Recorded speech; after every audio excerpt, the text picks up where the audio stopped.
Bonjour tout le monde! Dans une dernière vidéo, j'ai dit que vous étiez le meilleur outil pour vous. Mais savez-vous, vous pouvez être aussi le pire outil pour vous? Ouais, ouais! Quand vous ne vous donnez pas de compassion et de bienveillance. Mon nom, c'est Carole Laurando, je suis accompagnatrice holistique. J'ai commencé à faire des vidéos pour vous expliquer un peu mon accompagnement holistique, vous donner des petits trucs ici et là, et puis vous parler de moi, bien sûr. Donc, pour ce qui est du meilleur outil pour vous, c'est vrai, mais vous êtes aussi le pire parce que la compassion et la bienveillance, on n'en a pas souvent pour nous. Pour certains, compassion et bienveillance, c'est des synonymes. Moi, je les distingue un petit peu parce que pour moi, la compassion, c'est de comprendre la façon de faire de l'autre, pourquoi il a fait ça. Et puis, la bienveillance, en fait, c'est de donner aussi de l'amour en même temps.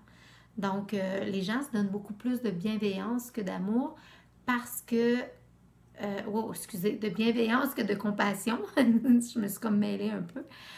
Parce qu'ils sont capables de prendre soin d'eux, de se donner du temps pour eux, tout ça.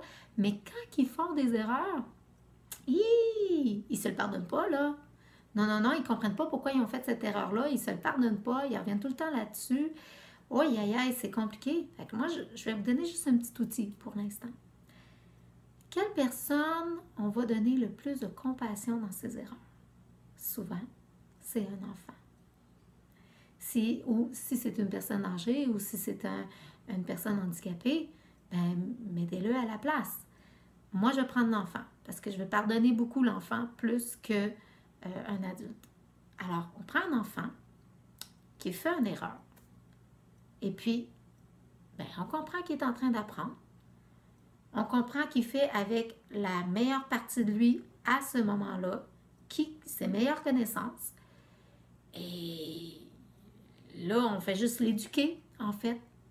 Et la fois d'après, souvent, elle s'est rétablie. Alors, on est capable de donner de la compassion à ce petit être-là. Et de la bienveillance aussi, parce qu'on l'entoure d'amour quand on lui donne de la compassion. Alors, faites juste semblant, à chaque fois que vous faites une erreur, parce qu'une erreur pour vous n'est pas nécessairement une erreur pour l'autre, mais que vous considérez que vous avez fait une erreur, que vous avez mal agi, ben, prenez-vous comme si vous étiez un enfant. Regardez-vous comme si vous étiez un enfant et que vous étiez la mère ou l'adulte qui a besoin de lui donner de l'affection, de la compassion et de la bienveillance. Et agissez envers vous-même, cet enfant-là qui est là, comme vous agiriez envers un enfant. Et ressentez comment ça fait toute la différence. Et moi, je l'ai fait dernièrement, ça m'a bien aidé, ça m'a fait du bien. Et puis, vraiment, l'enfant à l'intérieur de moi est devenu lumineux. Et c'est lui qui a pris soin de moi à la fin. C'est trop drôle. C'est cet enfant-là qui m'a donné super bienveillance et puis compassion et qui me fait comprendre que je faisais au mieux de mes connaissances à ce moment-là. Une autre place aussi, à un moment donné, où je me suis pas donné de compassion, c'est que j'avais enfreint mon intégrité. Et parce que moi, parler avec franchise, ma communication franche, pour moi, c'est crucial. Et là, j'avais pas été franche. Et je m'en ai voulu et j'ai été plusieurs jours à m'en vouloir là-dessus, que comment ça, j'étais pas intègre puis que j'ai pas respecté mon intégrité. Eh bien, tout simplement parce que j'ai compris que je me suis protégée à ce moment-là. C'était une protection que je m'étais faite. Parce que je savais que c'était pour retourner contre moi. Et juste en le disant, je suis déjà plus calme. Alors, et puis oui, je m'en donne plein de bienveillance, des petits moments à moi, avec des massages, avec un petit café, une petite lecture. Fait que c'est ça, la bienveillance.